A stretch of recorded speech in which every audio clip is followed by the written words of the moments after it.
A warm welcome to all of you in my YouTube channel Akhilesh education centre. This is Akhilesh Kumar. आप सभी का स्वागत है हमारे YouTube channel Akhilesh education centre पर। दोस्तों, आज मैं आप लोगों को क्लास 12th की जो फिजिक्स है उसका 2020 में जो क्वेश्चन पेपर आया था, यानी कि प्रमोशन के पहले, उस क्वेश्चन पेपर को आपको दिखाऊंगा और बताऊंगा कि आपको कैसे सॉल्व करना है, कौन सा क्वेश्चन कितने मार्क का आता है। तो आप उसको सॉल्व करके अच्छे तरीके से अपने नंबर को कैसे 95 प्लस तक ले जा सकते हैं, ये आपको आज बताया जाएगा। और चलिए हम लोग स्टार्ट करते हैं बिना किसी देरी के। तो अपना क्या टॉपिक होने वाला है आज का जो अपना टॉपिक है physics class 12th previous year question paper analysis. और यदि आप सब नए हैं तो Akhilesh education centre YouTube channel को सब्सक्राइब कर लीजिए तथा बेल आइकन को भी प्रेस कर दीजिए ताकि जब भी कोई नया वीडियो आए आप सबको तुरंत नोटिफिकेशन मिल जाए। तो चलिए हम लोग स्टार्ट करते हैं बिना किसी देरी के और देखते हैं कि हमें अब कैसे कैसे करना है, क्या निर्देश दिए जाते हैं, कैसे आपका प्रश्न आता है। तो चलिए हम लोग चलते हैं अपने पहले पेज पर और देखते हैं कि हमें क्या क्वेश्चन कैसे दिया गया है। तो देखिए, सबसे पहले आपको जब आप पेपर उठाएंगे तो उसमें सबसे पहले आपको मिलेगा आपका अनुक्रमांक क्या है उसको लिखना है। ये प्राइवेसी के लिए हमने इसको हाइड कर दिया है। और यहाँ सबसे पहले आपको अपना अनुक्रमांक लिखना है और फिर अपना नाम लिखना है। मैंने अपने नाम को छोड़ा है। और ये आपके पेपर का कोड है। सन 2020 का पेपर भौतिक विज्ञान। समय आपको दिया जाता है 3 घंटे 15 मिनट, जिसमें आपको ये बताया जाता है कि जो आपका 15 मिनट है वो परीक्षार्थी को प्रश्न पत्र पढ़ने के लिए दिए जाते हैं। और आगे फिर आपको कुछ निर्देश दिए गए हैं। निर्देश आपका क्या है? निर्देश दिया गया है कि सबसे पहला निर्देश, सभी प्रश्न अनिवार्य हैं। इस प्रश्न पत्र में 5 खंड हैं और सभी खंडों के नाम दिए गए हैं। कह रहा है खंड आ बहुविकल्पी है तथा प्रत्येक प्रश्न 1 अंक के होते हैं। तो बहुविकल्पी जो होगा वो आपका 1 अंक का होगा। और आगे चलिए हम आगे देखते हैं क्या निर्देश दिया गया है हमें। तो आगे हमें ये निर्देश नंबर 2 में दिया गया है कि जो खंड यहाँ पर आपको दिया गया है खंड बा अति लघुत्तरीय तथा प्रत्येक प्रश्न जो होगा 1 अंक का होगा। तो आपका बहुविकल्पी और अति लघुत्तरीय ये 1-1 अंक के प्रश्न होंगे। और जो आगे दिया गया है वो है आपका खंड सा लघुत्तरीय प्रकार के प्रश्न हैं और प्रत्येक प्रश्न 2 अंक के हैं। आगे कह रहा है प्रत्येक खंड जो दा अंक का होगा वो लघु उत्तरीय सेकंड, यानी कि दूसरा लघु उत्तरीय और 1 अंक बढ़ा दिया गया, ये 3 अंक का होगा। और फिर 7वें नंबर में आपको कह रहा है कि जो आपका खंड या है वो विस्तृत होगा और प्रत्येक प्रश्न 5 अंक के होंगे। सबसे अधिकतम अंक वाला यही है। और इस खंड के चारों प्रश्नों में आंतरिक विकल्प का चयन करके आपको ऑप्शन दिए जाते हैं कि आप अपने आप से विकल्प का चयन करें और वहां से आपको दिए गए चयन में केवल एक ही प्रश्न आपको करना होता है। तो यही इंस्ट्रक्शन इसमें इंग्लिश में दिया गया है। तो हम लोग हिंदी मीडियम के बारे में चर्चा कर रहे हैं, तो हम लोग हिंदी मीडियम के बारे में देखते हैं और आप लोग समझ जाइएगा। तो चलिए हमें आगे बढ़ना है, हम पीछे की ओर जा रहे हैं। चलिए आगे बढ़ते हैं और आगे देखते हैं कि आगे अब हमें प्रश्न कैसे दिए गए हैं। तो आगे दिया गया है हमें, कह रहा है खंड आ पर हम लोग पहुंच चुके हैं। सेक्शन ए में पहला प्रश्न आपका बोला गया है एक इलेक्ट्रॉन तथा एक प्रोटॉन दोनों को समान विभवांतर से त्वरित किया जाता है। उनके प्रारंभिक वेग 0 हो तो इन कणों में आपको कह रहा है इलेक्ट्रॉन की गतिज ऊर्जा अधिक होगी, प्रोटॉन की गति वेग अधिक होगा, इलेक्ट्रॉन का संवेग अधिक होगा या फिर प्रोटॉन का संवेग अधिक होगा। ये आपका 1 नंबर का है, ध्यान देना है। और उसके बाद फिर आपको अच्छे से ध्यान देकर इस प्रश्नों पर टिक करना है ताकि कोई गलती ना होने पाए। चलिए हम आगे देखते हैं। इसके बारे में एनालिसिस अभी आपको दे रहे हैं और इस पर जो विस्तृत चर्चा होगी सॉल्यूशन के साथ अगले वीडियो में हम लोग मिलेंगे। और दूसरा देखते हैं। तो दूसरा क्वेश्चन आपको दिया गया है कि वैद्युत वाहक बल E का एक सेल प्रतिरोध R के सिरों से जुड़ा है। यदि सेल का टर्मिनल विभवांतर B हो तो सेल का आंतरिक प्रतिरोध, आपको दूसरा क्वेश्चन बताना है सेल का आंतरिक प्रतिरोध यहाँ पर पूछ रहा है। तो आप इसके अकॉर्डिंग आंसर बता सकते हैं। एनालिसिस आपको अभी दे रहे हैं, बाकी इसके बारे में हम लोग विस्तृत चर्चा करेंगे अगले वीडियो में। तो आप सब जुड़े रहिए और चैनल पर नए हैं तो सब्सक्राइब कर लीजिए। अगला क्वेश्चन आपको कह रहा है एक शुद्ध प्रेरकत्व में औसत शक्ति क्षय होती है, और इसी प्रकार से आपको घा और अगला प्रश्न देखिए आगे, अंगा और चा, यानी कि यहाँ आपको मिलते हैं, यदि आप सब बहुविकल्पी प्रश्न सॉल्व करते हैं तो आपको मिलेंगे 6 अंक। तो आपको याद रखना है कि बहुविकल्पीय एक एक अंक का है और 1 गुणे 6 बराबर आपको 6 अंक देने वाला ये प्रश्न है। तो चलिए अब हम चलते हैं और देखते हैं आगे क्या दिया गया है। जो ये सब पूरा इंग्लिश में है और आगे जो दिया गया है वो पेज भी वही प्रश्न दिए गए हैं, इंग्लिश में दिए गए हैं। खंड नंबर ब पर हम आ जाते हैं और खंड नंबर ब आपको दिया गया है, ये आपको बोला गया कि लघुत्तरीय है, अति लघुत्तरीय, और ये भी 1 अंक का है। तो पहला प्रश्न कह रहा है एक बंद पृष्ठ के भीतर n वैद्युत द्विध्रुव रखे हैं, बंद पृष्ठ से निर्गत कुल वैद्युत फ्लक्स कितना होगा। तो इसी प्रकार आपको दूसरा प्रश्न दिया गया है और ऐसे ही दिया गया है आपका प्रश्न नंबर 3 कह रहा है कि एक प्रकाश किरण निर्वात से म्यू अपवर्तनांक वाले माध्यम से गुजरती है, यदि आपतन कोण अपवर्तन कोण का दुगुना हो तो आपतन कोण का मान कितना है। ये आपका 1 नंबर का क्वेश्चन है, प्रश्न आपका 1 नंबर का है। और ऐसे घ नंबर में दिया गया है, दिए गए अनुनादी LCR परिपथ में धारा ज्ञात कीजिए। अग्र अभिनत कह रहा है पश्च अभिनत एक पीएन संधि डायोड में धारा किस आवेश वाहक के कारण प्रवाहित होती है। तो ये आप सब यदि पढ़े होंगे तो बता सकते हैं, क्वेश्चन 1 नंबर का है। और आगे कह रहा है 4 नंबर में एक प्रोटॉन तथा एक अल्फा कण समान विभवांतर से त्वरित किया जाता है, यदि उनके वेग क्रमशः Vp तथा Va हो तो Vp एवं Va में आप संबंध ज्ञात कीजिए। तो ये सभी प्रश्न जो आपके हैं वो 1 1 अंक के हैं। यहाँ पर भी 1 गुणे 6 बराबर टोटल 6 का फंडा लागू होता है। तो आप ध्यान रखिएगा कि जो पहला लघुत्तरी है वो 6 अंक का है और आगे यही प्रश्न आपको अंग्रेजी में दिए गए हैं। फिर से हम लोग आ जाते हैं खंड नंबर सापर और सापर देखते हैं। सबसे पहले आपको एक इम्पॉर्टेंट क्वेश्चन मिलता है कि लेंज का नियम क्या है। समझाइए कि जो लेंज का नियम होता है वो ऊर्जा संरक्षण पर आधारित है। दूसरा प्रश्न तो ये इम्पॉर्टेंट है, यदि आप लोग पढ़े हैं तो ठीक है, नहीं पढ़े हैं तो पढ़ लीजिए। हाइड्रोजन परमाणु की आयनन ऊर्जा 13.6 इलेक्ट्रॉन वोल्ट है, हीलियम परमाणु की आयनन ऊर्जा कितनी होगी। इसी प्रकार आगे दिया गया है, आपको कह रहा है कि पोलेराइड से समतल ध्रुवित प्रकाश का संसूचन कैसे करेंगे। अगला प्रश्न है नेत्र का दूरदृष्टि दोष क्या है, इसका निवारण कैसे किया जाता है। अथवा यहाँ घ नंबर में आपको ऑप्शन मिल गया, या तो आप ये कीजिए, या कह रहा है गॉस के नियम की सहायता से बिंदु आवेश के कारण किसी बिंदु पर उत्पन्न वैद्युत क्षेत्र की तीव्रता का व्यंजक प्राप्त कीजिए। तो आप घ नंबर में दोनों में से कोई एक कर सकते हैं।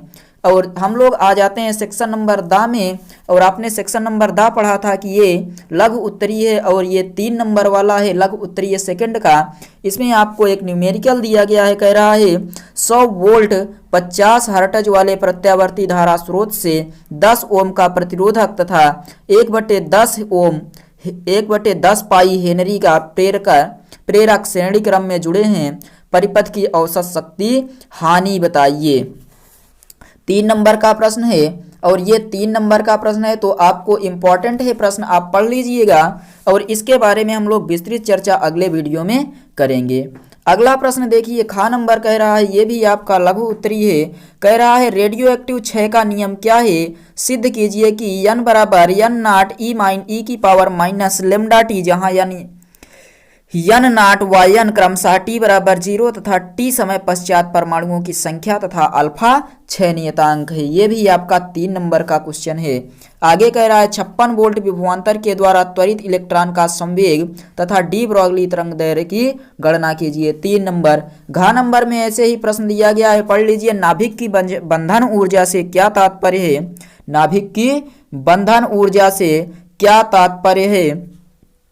और आगे फिर आपको एक प्रश्न दिया गया है, आप सॉल्व करते हैं तो 3 नंबर यहाँ से आपको मिल जाएंगे। फिर अंगा नंबर में आ जाइए तो कह रहा है वायु के सापेक्ष कांच का अपवर्तनांक 3/2 है तथा जल का अपवर्तनांक 4/3 है।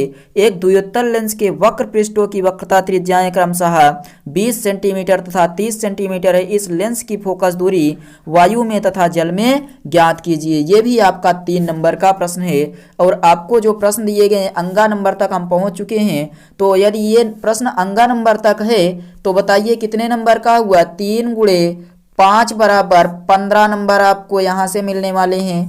तो इस पर ध्यान देकर आप तैयारी कीजिएगा।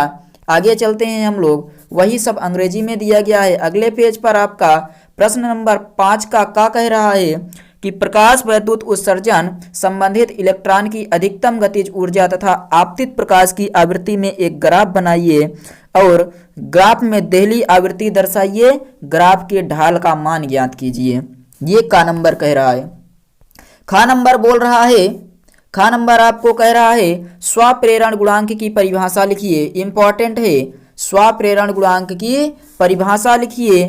5 हेनरी के एक प्रेरक में 0.1 सेकंड में धारा 12 एम्पियर से बदलकर 7 एम्पियर हो जाती है। प्रेरक में कितना वैद्युत वाहक बल प्रेरित होगा। ये आपका 3 नंबर का क्वेश्चन है और ये भी 3 नंबर के क्वेश्चन आपको दिए गए हैं, आप देख सकते हैं। तो इन प्रश्नों को आप तैयार रखिएगा। आगे हम देखते हैं, आगे गा नंबर फिर से आ गया आपका, कह रहा है व्हीट स्टोन सेतु परिपथ खींचिए तथा किरचॉफ के नियम से सेतु संतुलन के प्रतिबंध का व्यंजक प्राप्त कीजिए। यह भी आपका है 3 नंबर का। तो यहाँ पर आपका ये भी 3 नंबर का है। आगे आपको क्या कह रहा है, कह रहा है देखिए अथवा, मतलब आप या तो गा नंबर कीजिए या गा का अथवा। एक तार के अनुप्रस्थ काट का क्षेत्रफल 1 × 10⁻⁷ मीटर स्क्वायर तथा तार में मुक्त इलेक्ट्रॉनों की संख्या 2 × 10⁻28 प्रति मीटर क्यूब है। तार में 3.2 एम्पियर वैद्युत धारा प्रवाहित हो रही है। ज्ञात कीजिए धारा घनत्व और अनुगमन वेग। पढ़ाया गया है अच्छे तरीके से, तो आप सब तैयार हैं इसके लिए। और घ नंबर में कह रहा है कारण को लिखिए। इन कारणों को आपको बताना है कि जो स्वच्छ आकाश है वो नीला क्यों दिखाई देता है। स्वच्छ आकाश का नीला दिखाई देना, बादलों में श्वेत तथा सूर्योदय के समय रक्ताभ दिखाई देता है। कारणों को बताना है।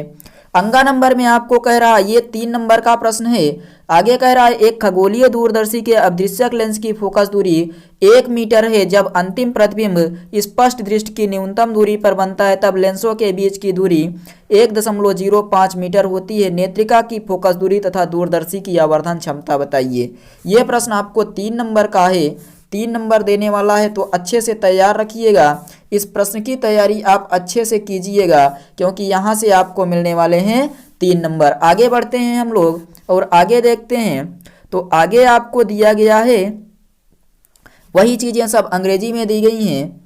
और अगले पेज पर हम लोग चलते हैं और अगले पेज पर देखिए आप पहुँचते हैं सेक्शन नंबर या पर। और या में आपको कह रहा है, या में आपको क्या कह रहा है, तो या में कह रहा है 6 नंबर कला संबद्ध स्रोत से क्या समझते हैं आप। स्थैतिक व्यतिकरण पैटर्न प्राप्त करने के लिए आवश्यक प्रतिबंधों को लिखिए। और फिर आगे कह रहा है कि दिखाइए कि यंग का द्विक रेखा छिद्र प्रयोग में दीप्त तथा अदीप्त फ्रिंजें क्रमागत प्राप्त होती हैं। YDSE आपको आ गया, यंग्स डबल स्लिट एक्सपेरिमेंट, यानी यंग का द्विक रेखा छिद्र प्रयोग की सहायता से आपको ये बताना है कि जो दीप्त और अदीप्त फ्रिंजें होती हैं वो समान चौड़ाई की होती हैं। तो इसको आप लोग कर सकते हैं। अच्छे से आप पढ़े हैं तो कर लेंगे, यदि नहीं पढ़े हैं तो पढ़ना स्टार्ट कीजिए क्योंकि पेपर नज़दीक है। आगे हम लोग चलते हैं। आगे क्या कह रहा है, कह रहा है एक पतले झिर्री द्वारा पर्दे पर बने विवर्तन प्रतिरूप की तीव्रता का आरेख खींचिए और 5000 एंगस्ट्रॉन तरंग दैर्घ्य का प्रकाश 3 × 10⁻⁴ सेंटीमीटर चौड़ी झिर्री पर अभिलंबवत पड़ता है। द्वितीय निम्निष्ठ की कोणीय स्थिति तथा केंद्रीय उच्चिष्ट की कोणीय स्थिति की गणना कीजिए। ये आपका प्रश्न है 5 नंबर का। और आगे अब देखते हैं हम लोग। तो आगे आपको कह रहा है 7 नंबर में दिया है पीएन संधि डायोड के लिए महत्वपूर्ण तरंग दिष्टकारी का परिपथ आरेख खींचिए, क्रिया विधि समझाइए, निवेशी तथा निर्गत वोल्टताओं के तरंग रूप भी दिखाइए। ये भी प्रश्न आपका 5 नंबर का है और आप इसको तैयार रखिएगा। अथवा इसमें से आपको कह रहा है अथवा नैंड गेट NAND गेट का लॉजिक प्रतीक तथा इसकी सत्यता सारणी बनाइए।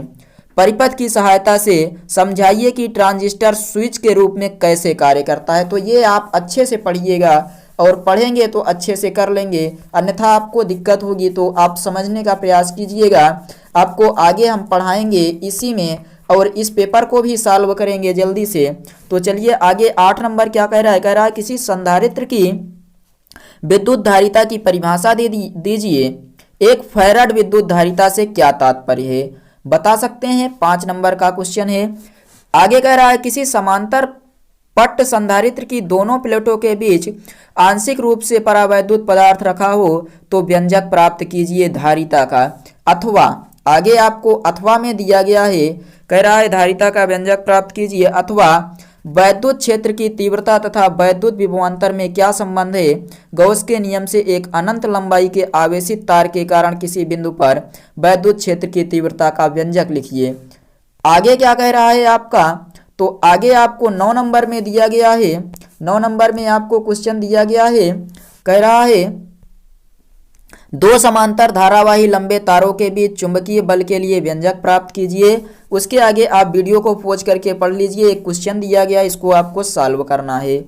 आगे चलते हैं हम लोग। आगे कह रहा है एक धारावाही को अमीटर में कैसे परिवर्तित करेंगे, और धारावाही पर एक क्वेश्चन है, आप लगाइएगा। आगे फिर से आपको दिया गया है कुछ भौतिक नियतांक आपको दिए रहते हैं, याद करने की आवश्यकता नहीं है। वैसे याद हो जाए तो अच्छी बात है, अन्यथा यहाँ पर ये सब दिए रहते हैं तो आप इसको अच्छे से देख लीजिएगा। लास्ट में जो भौतिक नियतांक में आपको दिक्कत हो रही हो तो आप लास्ट में देखिएगा। और यही भौतिक नियतांक यहाँ पर भी दिए गए हैं अंग्रेजी में। तो आई थिंक आपको ये पूरा पैटर्न समझ में आया होगा, और यदि समझ में आया है, आप अभी तक देखे हैं तो चैनल को सब्सक्राइब कर लीजिए। और हम मिलते हैं अगले वीडियो में इसी के पूरे व्याख्या के साथ। चलिए तब तक आप लोग पढ़ते रहिए, बाय।